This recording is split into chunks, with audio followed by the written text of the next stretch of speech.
एक चेला गुरुजी के पास गया, बोले गुरुजी आपने कथा सुनाई पर हमारी समझ में कुछ नहीं आया, हमारी समझ में तो कुछ भी नहीं आया। 7 दिन आपने कथा सुनाई, हमें कुछ पल्ले नहीं पड़ा, कुछ भी समझ में नहीं आया।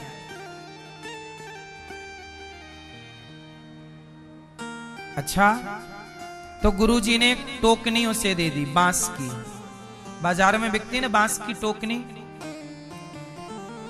वो ना कोयला निकालने वाली थी।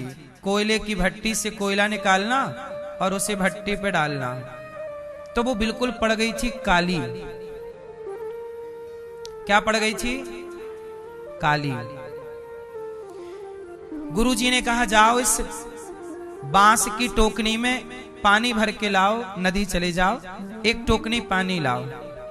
चेला टोकनी लेके गया, पानी नदी में जैसे ही डाले उठाए, टोकनी में थोड़ी पानी भर सकता है, क्यों भाई? बांस की बनी टोकनी में पानी भर जाता है? गुरुजी ने बोला जाओ एक टोकनी पानी लेके आओ, जाओ। तुम्हें कथा समझ में नहीं आई ना, जाओ एक टोकनी पानी लाओ।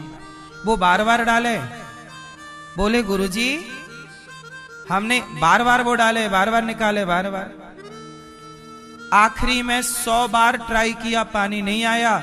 समझ गया कि गुरुजी कंफ्यूज हैं। गया, गुरुजी आपने टोकनी में पानी लाने को कहा, टोकनी में थोड़ी पानी आ सकता, मतलब आप बाल्टी दो, तगाड़ी दो, बर्तन दो, पानी आएगा, टोकनी में थोड़ी आएगा। गुरुजी ने कहा बेटा चलो पानी नहीं आया कोई बात नहीं, पर देख ध्यान से टोकनी साफ हो गई कि नहीं?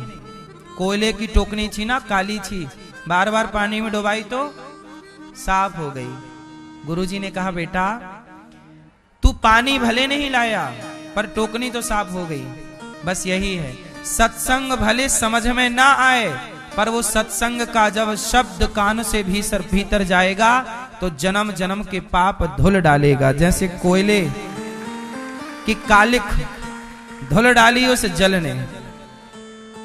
इसलिए कथा समझ में आए ना आए, आज नहीं आएगी, कल नहीं आएगी, सत्संग करोगे, करत करत अभ्यास के जड़मति होत सुजान, रसरी यावत जात है सिल पर पड़त।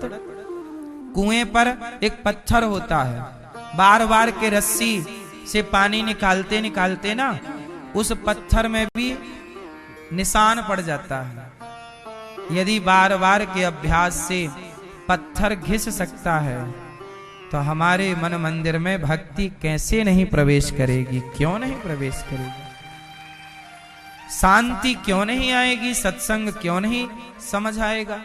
एक दिन क्या हुआ, ध्रुव जी उत्तान पाद के बेटे का नाम है ध्रुव, और ध्रुव जी हैं 5 साल के।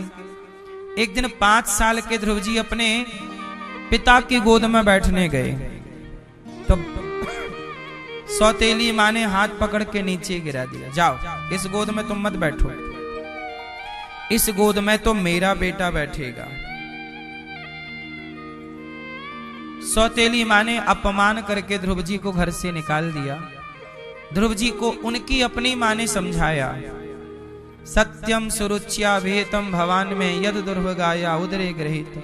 तू जा तपसाराध्य पुरुषम तस्यैवानुग्रहेण में गर्भे त्वं साधयात्मानम यदि छसी नृपासनम। जा जा बेटा, तप कर, तप करने से तुझे भगवान मिल जाए तो भगवान को पा लेने के बाद फिर कोई गोद बोध की जरूरत नहीं पड़ती।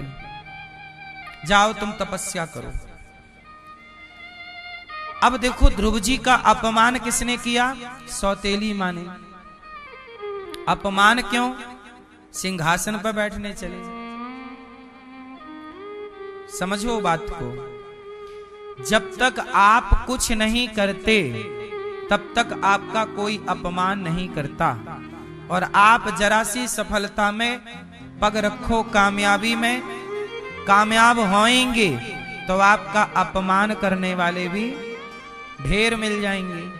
जब तक आप निकम्मे हैं, कुछ नहीं करते, तब तक कोई कुछ नहीं बोलता, क्योंकि सबको लगता है ना कि यार मैं कुछ करता नहीं, ये भी कुछ नहीं करता, चलो अपन भाई भाई। पर आप सफल हो रहे हैं तो जो अकर्मण्य थे, जो करते धरते कुछ नहीं, उनको लगा कि यार ये तो आगे बढ़ रहा है, तो क्या करें, उसकी बराबरी कर नहीं सकते तो चलो उसकी बुराई करते हैं। इसलिए जब कोई आपकी बुराई करे तो जवाब मत देना उसका। क्यों?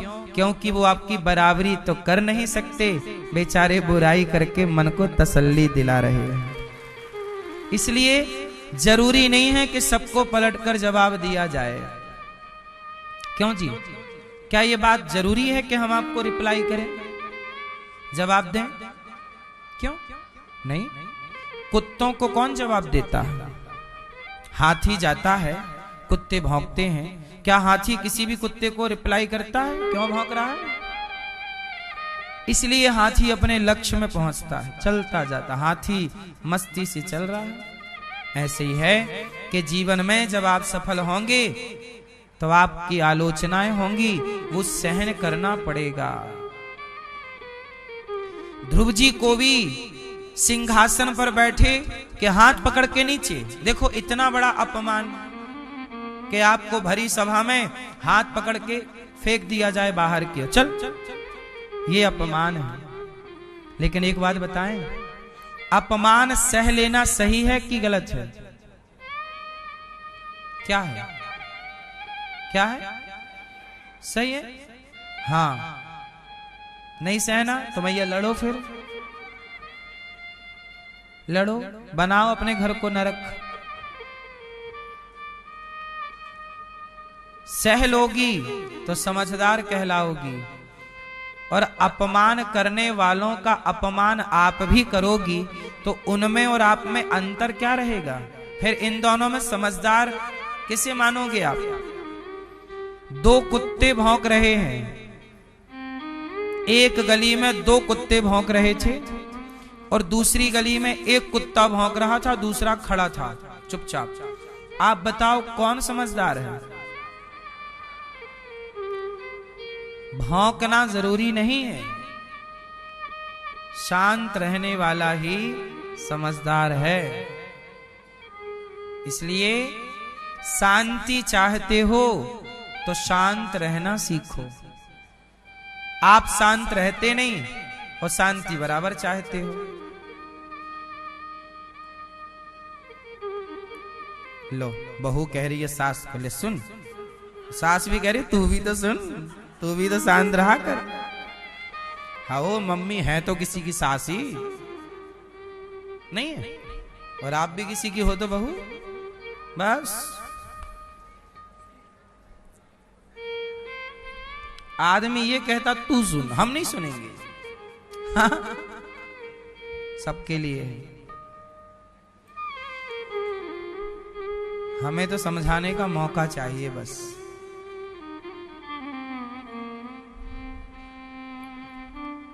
सुनो, ध्रुव जी महाराज का अपमान हुआ, मां घर में ले गई, ध्रुव जी को बड़ा लाड़ लड़ाया, बेटा क्या हुआ? कहा मां मुझे नींद नहीं आएगी, अब तू कोई रास्ता बता मां, मैं क्या करूं? तब मां ने कहा बेटा तू भगवान की शरण में जा।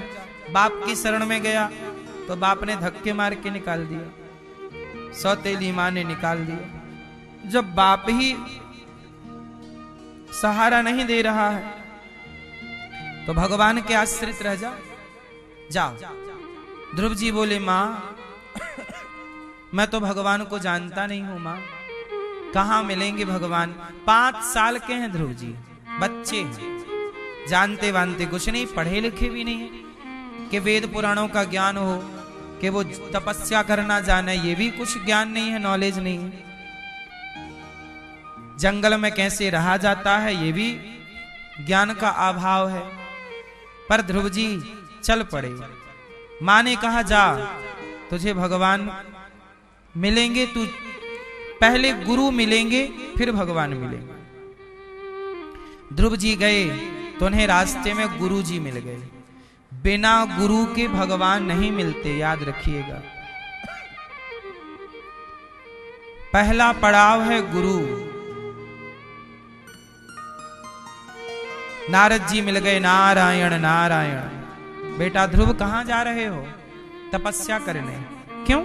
तुम्हारी तो उम्र बहुत कम है, दूध पियो माँ का, खेलो, घर का आनंद लो, राजा के बेटे हो, मौज करो। नहीं, मेरा अपमान किया है मेरी माँ ने, अब मैं भगवान को पाना चाहता हूं, मुझे कुछ नहीं चाहिए। नारद जी बोले, बच्चा तो खिलौनों के लिए रोता है और तू तो भगवान के लिए रो रहा है। ध्रुव जी बोले, हाँ महाराज, गुरुजी हमें कोई रास्ता बताओ। नारद जी बोले कि रास्ता बड़ा कठिन है, चल पाएगा? हाँ गुरुजी, मैं त्याग तपस्या सब करूंगा, भगवान को पाकर रहूंगा। अच्छा, तो मैं मंत्र दूंगा, जपेगा? हाँ हाँ जपूंगा। तो जप। बोल, ओम नमो भगवते वासुदेवाय। जपो। नियम बता दिया, ऐसे ऐसे नियम करना है, ऐसे ऐसे मंत्र जपना है, ऐसे पूजा करनी है।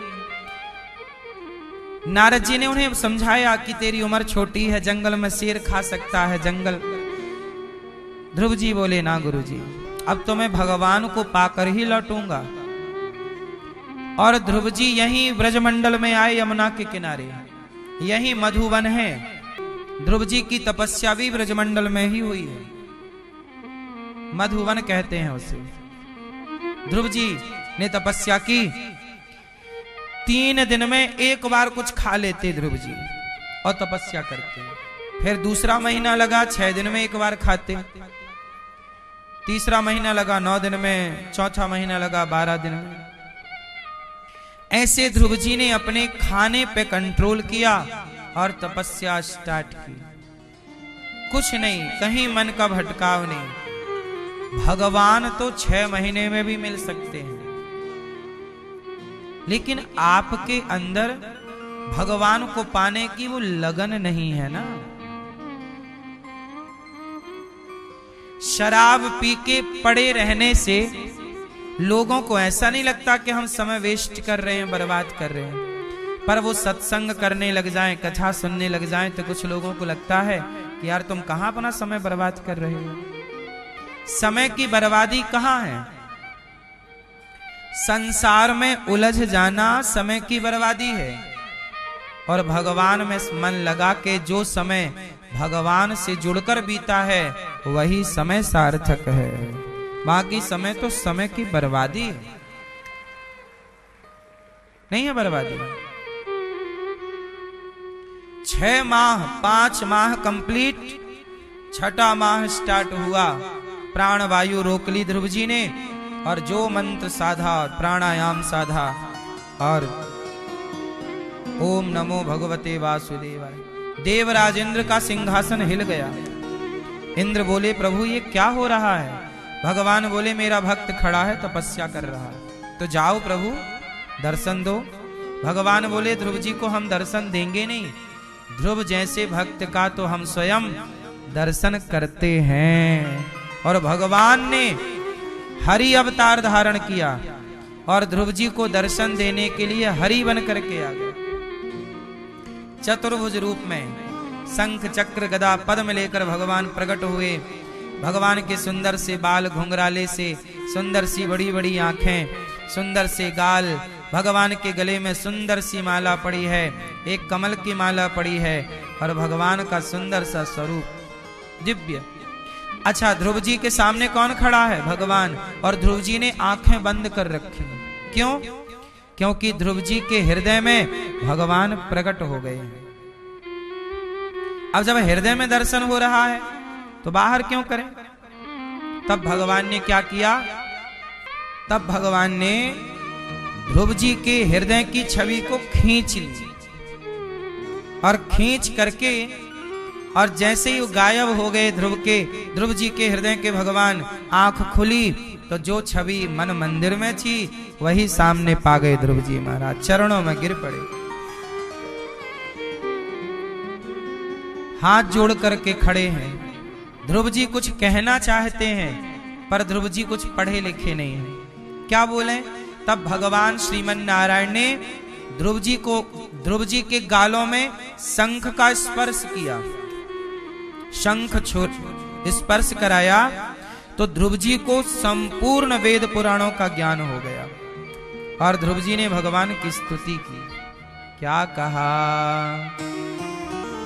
योऽन्तः प्रविश्य मम वाचमिमां प्रसुप्तां सञ्जीवयत्यखिलशक्तिधरः स्वधाम्ना अन्यास्तहस्तचरणश्रवणत्वगादि प्राणान्नमो भगवते पुरुषाय तुभ्यम्। जब भगवान ने शंख का स्पर्श कराया तो ध्रुव जी क्या हुआ? ज्ञानी हो गए। याद रखना भक्त,